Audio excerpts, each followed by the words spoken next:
أشهد أن محمد رسول الله۔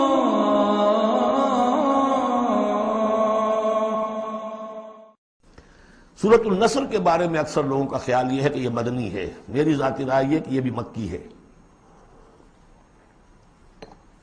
اس لیے کہ یہاں بھی اصول وہ ہے اذا جاء نصر اللہ والفتح، جب آ جائے مدد اللہ کی اور فتح۔ میں اس صورت کو جوڑتا ہوں سورۃ الانشراح ہی کے اس آخری حصے سے، فَإِذَا فَرَغْتَ فَانصَبْ وَإِلَىٰ رَبِّكَ فَارْغَب۔ وہ تو بدری تو نہیں ہے، وہ تو مکی صورت ہے، بڑے ابتدائی زمانے کی۔ یہ تو خبر دی جا رہی ہے کہ ایک وقت آئے گا، اور پیش کی خبر دی گئی محمد رسول اللہ صلی اللہ علیہ وسلم کو، ایک وقت آئے گا آپ اپنے مشن میں کامیاب ہو جائیں گے اور فارغ ہو جائیں گے۔ فَإِذَا فَرَغْتَ فَانصَبْ وَإِلَىٰ رَبِّكَ فَارْغَب۔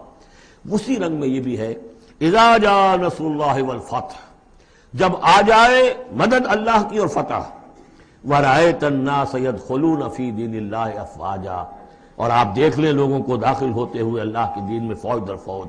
فَسَبِّحْ بِحَمْدِ رَبِّكَ وَاسْتَغْفِرْ، تو پھر اس وقت آپ ہمہ وقت ہمہ تن اپنے رب کے استغفار اور تحمید میں لگ جائیے گا۔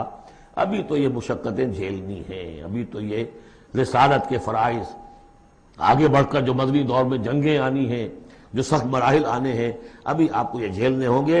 انہ کان توابا، یقیناً اللہ تعالیٰ بہت توبہ کو قبول فرمانے والا ہے۔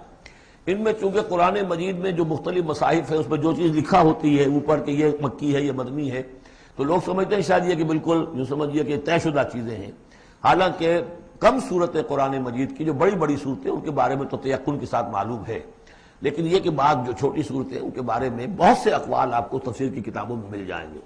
میں نے جتنی بھی بارہ تحقیق کی ہے میرے نزدیک یہ بھی مکی ہے، مدنی نہیں ہے، یہ بھی ایک خبر دی جا رہی ہے جیسے کہ سورہ انشراح میں۔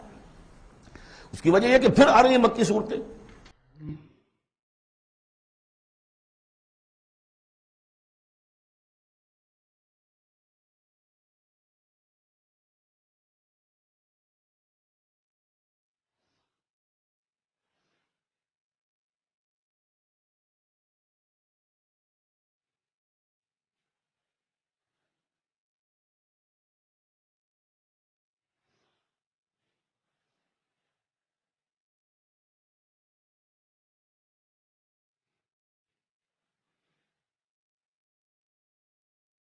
مولاي